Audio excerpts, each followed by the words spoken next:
talk about how HIV is transmitted. HIV can be transmitted from an infected person to another person through blood, which includes menstrual blood, semen, vaginal secretions, and breast milk. Blood contains the highest concentration of the virus, followed by semen, then vaginal fluids, and lastly, breast milk. There's some activities that allow HIV to be transmitted, and the first is unprotected sexual contact, which most people are aware of. The next is direct blood contact, including injection drug needles, blood transfusions, and accidents in healthcare settings, or certain blood products.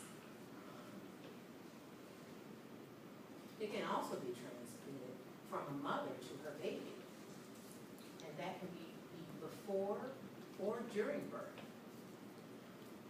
and also through the mother's breast milk. We talk about sexual intercourse. That could be vaginally or anally, in the genitals and in the rectum.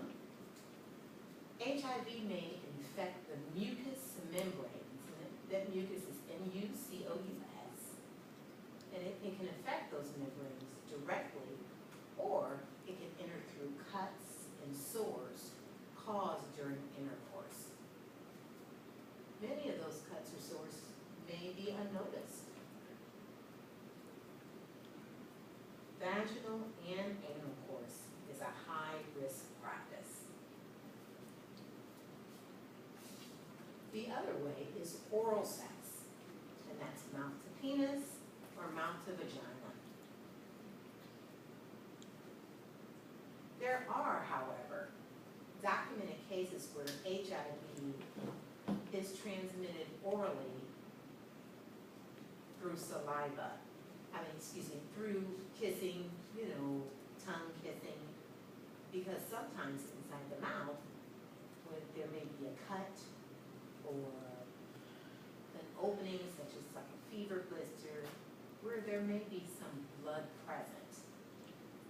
And because there's blood present, that the HIV can be transmitted that way. Sharing needles is another way to pass the HIV virus along to another person.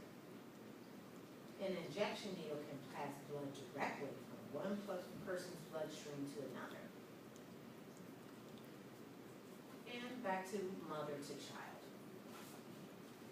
It is possible for an HIV-infected mother to pass the virus directly to the baby, and of course, it could also pass through her breast milk. Breast milk contains HIV, and while small amounts of breast milk do not pose significant threat of infection to adults, it is a viable means of transmission to infants. The following blood bodily fluids are not infectious: urine, feces, sweat, tears, and saliva.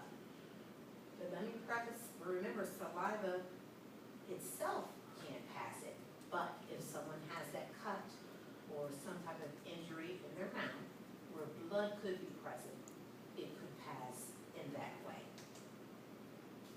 Now you have all the information you need. Be safe out there and have a great day.